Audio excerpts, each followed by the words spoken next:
Buenas noches. Estas son las observaciones a su trabajo de titulación. Señorita Reyes Valencia Jennifer y Sandoval Angulo Gismel Elizabeth. Su tutor las ha guiado muy bien. Sin embargo, pues tenemos ciertas cosas que son importantes. El repositorio nacional es la carátula, es la evidencia que se sube a la plataforma y es de acceso libre. Entonces esta es la cara, la base de su tesis, es decir, la presentación de su tesis. Palabras clave está en español y keywords en inglés, es decir, deberíamos de ponerlas en los dos idiomas, ¿no? El resumen van a tener que hacerle un pequeño ajuste, dado que les envié indicaciones o ejemplos de cómo debe estar dado, ¿no? Sin embargo, pues es importante que hagamos lo correspondiente. Les he enviado una grabación previa, un audio, en el cual les explico paso a paso, ¿no? El orden primero debe ser el propósito, es el objetivo que persigue la investigación, cómo fue diseñada, la muestra cómo fue calculada, el contexto en este caso puede ser el lugar donde se hace, esa es la empresa, el procedimiento que se siguió, el instrumento que se utilizó, cuáles fueron los resultados y cuáles son las conclusiones. Entonces, esto no puede tener más de 250 palabras, ¿no? Pero reestructurar todo el párrafo de esta manera, tal como les estoy explicando. En cuanto a lo que es el problema, el capítulo 1, el planteamiento del problema que ustedes ven aquí, ¿no? Está bien, inicia desde lo macro hasta lo específico y termina en la empresa, pues, ¿no? Ahora, cuando hablamos de la empresa, aparte de la descripción que se ha hecho ahí, debe culminar diciendo cómo la empresa en este caso debería estar o está funcionando hasta ese momento. Y yo sugiero que se ponga pues que actualmente la empresa está manejando la gestión de sus créditos y cobranzas de la siguiente manera. Podemos poner un cuadrito de causas y consecuencias, causas que están generando los debidos problemas o las consecuencias que se están generando con eso. Descubrimiento del núcleo del problema, es decir, ahí en ver cuál es el problema central. Luego de esto ponemos otro párrafo en el que hablamos del pronóstico, qué sucede de mantener el problema a corto, mediano y largo plazo. Y por último, un control al pronóstico que viene a ser una posible solución. Eso se redacta también, son subtemas que deben de considerarse ahí. La posible solución en este caso que ustedes le han dado es la que genera el tema, ¿no? Un sistema de control para mejorar la gestión de créditos y cobranzas en la empresa que está dada ahí. Entonces es importante, ¿no? Veamos. Aquí tienen los insumos para llenar la matriz que le dije de causas y consecuencias. Ahí está el núcleo del problema, que no debería de ser falta, sino falencia. En este caso, ¿no? Falencia en el control de las cuentas por cobrar. Aquí tienen las causas y tienen las consecuencias. Entonces el árbol de problema ya desaparece y simple y sencillamente queda en la matriz de causas y consecuencias. En cuanto a la formulación del problema debe ser el impacto, la influencia que éste tiene. Entonces la pregunta debe ser ¿qué impacto tiene la gestión de crédito y cobranza en la empresa que está dada aquí en el periodo 2019 que fue analizada? Población, tiempo y espacio. Eso es necesario. En cuanto a lo que es el objetivo general, nos faltaría solo poner el tiempo. ¿En qué periodo se va a lograr el objetivo general? En el periodo 2020. Los específicos, para que usted pueda diseñar, usted debe recopilar información, analizar dicha información y determinar cuáles serían las políticas y las estrategias correspondientes, ¿verdad? He puesto yo aquí, les he corregido los objetivos para que ustedes analicen los objetivos, ¿no? La información que es necesaria con relación a lo que es la gestión, ya tienen la información, ahora sí pueden analizar esa gestión y en base a eso determinar cuáles serían las políticas y estrategias más acordes para poder mejorar lo que es la gestión de crédito y cobranza. En la justificación digo yo que todas estas teorías de la justificación deben de formar parte del capítulo 2, porque son teorías. Cuando ya ponemos esto de aquí que nos guía a nosotros, nos sirve como guía, ¿no? Podemos utilizar lo mismo que dice, ¿no?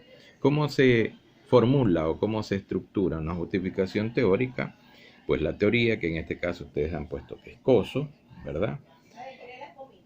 Y luego el por qué se hace la investigación en base a esa teoría, para qué se hace esa investigación y para quién se la hace, ¿verdad? Que puede ser en este caso la misma empresa y de alguna manera quedar como un referente para otras empresas que tengan el mismo problema.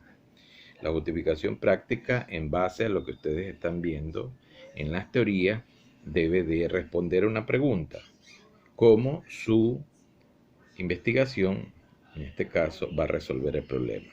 Lo que son teorías, les ruego los pongan en el capítulo 2, parte de la fundamentación teórica, ¿verdad?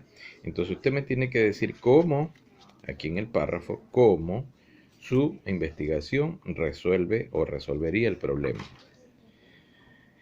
En cuanto a lo que es la hipótesis, en hipótesis y variables, si se implementa hay un cambio, hay una mejora. Si se realiza, no. Y recuerden que es en el periodo 2020. Es importante considerar eso porque usted está presuponiendo, pero siempre y cuando se implemente.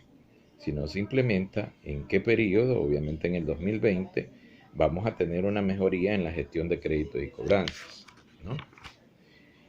Tenemos aquí la cuestión de la variable, obviamente la causa, en este caso el sistema de control interno, que es lo que voy a elaborar o voy a diseñar, y la variable dependiente simplemente sería la gestión de créditos y cobranzas. O sea, créditos y cobranzas podría ser también, es parte de ese esquema. Veamos esta parte. Ya con esto tendríamos que hacer cambios en la matriz de operacionalización de las variables. Vemos aquí la tabla. La variable sería el sistema de control interno y acá sería simplemente gestión de créditos y cobranzas. Eso hay que verificar si es en plural o es en singular. La definición conceptual no es otra cosa que poner qué teoría, o sea, qué definición, qué concepto es el sistema de control interno. O sea, ¿qué es? ¿Qué es el sistema de control interno? Según un autor, porque hay que citar el autor que dice qué es. Por eso es definición conceptual, ¿no? Lo mismo pasa acá con la dependiente, que también habría que ponerle el qué es, o sea, la definición de gestión de crédito y cobranza. En la parte que corresponde a la definición operativa, en cambio, cómo esto funciona, ¿no? Entonces podemos utilizar cierta redacción que se ha puesto aquí, porque por ejemplo dice, busca verificar, podría ser verifica que se cumplan, es decir, cómo opera, ¿no? Lo mismo en el caso de acá abajo también. Podemos utilizar cierta redacción para describir cómo funciona, eso es lo que va ahí. En las dimensiones, obviamente es el área de crédito y cobranza nada más donde se va a dar en ambos casos, ¿no? Tanto en la variable independiente como en la dependiente. Los indicadores son las evidencias. Entonces las evidencias en este caso, ¿qué documento? ¿Qué documento va a evidenciar que el sistema de control interno en este caso actualmente tiene un problema y cómo se va a mejorar luego en la variable dependiente? Eso es lo que tenemos que considerar aquí en la parte de los indicadores. En los ítems o preguntas, que debería estar al último, ¿no? Ese casillero debe estar al último. Estas preguntas no están en su cuestionario. Su instrumento de investigación no tiene estas preguntas. Deben de coger una pregunta que esté correlacionada o preguntan sobre el sistema de control interno y otra pregunta que tenga que ver o que hayan preguntado sobre la gestión del crédito y cobranza en la empresa. Aquí no la han puesto. Esto es al revés, el instrumento va adelante y las técnicas van atrás. La técnica en este caso es el cuestionario, en ambos casos, porque es un conjunto de preguntas. Y para el caso, está correcto, para el sistema de control han hecho entrevistas y para la gestión han hecho una encuesta. Entonces, eso es lo que debemos de hacer, el cambio que corresponde en este caso. Veamos. Capítulo 2, el marco referencial. Aquí tenemos obviamente que considerar o agregar, como les he puesto aquí, agregar las teorías que no se han puesto y que ustedes las pusieron en el capítulo 1. Forman parte de esto también. Inclusive las del capítulo 3 también deberían de estar ahí puestas en la fundamentación teórica. Esto se llama marco referencial y teórico porque tiene referencias que son los antecedentes y también tiene teorías. Entonces es necesario considerar todo esto en medio de lo que estamos haciendo. Importante aquí, el marco contextual va después del marco conceptual. Es decir, de todas estas teorías que acabamos de ver aquí, de todo esto, que son las teorías que vemos ahí, deben de salir palabras poco comunes o palabras que deben de ser aclaradas, ¿no? Y eso es lo que corresponde a hacer ese glosario llamado marco conceptual. Luego el marco contextual ya se lo desarrolla más adelante, es decir, la descripción geográfica y demográfica de todo lo que estamos haciendo. Por eso les pongo aquí que el marco conceptual debe de estar antes del marco contextual. Bien, veamos.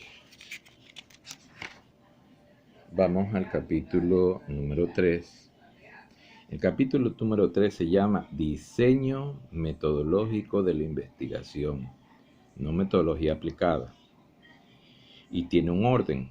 Usted ya tiene aquí obviamente lo que son, en este caso, los insumos, tiene el método, etcétera, etcétera. Pero el orden es este. Primero vamos a poner el enfoque, que en este caso su enfoque es mixto. La base es cuántica porque es numérica, pero la interpretación de los resultados es cualitativa, por eso es cualitativa, es decir, es mixta. Luego tenemos en segundo plano el tipo o el alcance que va a tener la investigación. Así debe ser redactado en ese orden. El tipo o alcance inicia describiendo los hechos o los fenómenos que en este caso están dadas en el capítulo 1, ¿no? Se correlaciona, o sea, las causas y efectos, y termina siendo, pues, de alguna manera explicativa. Entonces, el tipo o alcance es descriptiva, luego es correlacional y luego explicativa. En tercer lugar, el método y la técnica no pueden estar separados. El método y la técnica, que ustedes sí tienen esos datos ahí, el método sería hipotético-deductivo y la técnica sería en este caso el cuestionario. En cuarto lugar tenemos el instrumento, es decir, que va a recopilar la información, el instrumento de investigación, que en este caso sería el cuestionario, la encuesta y la entrevista. Ese es el instrumento. La población, que es toda la empresa, y la muestra, que en este caso ustedes sacan con las personas que están de alguna manera correlacionadas con el problema que estamos viendo aquí. Esto es necesario considerar, y las teorías también ponerlas en el marco teórico,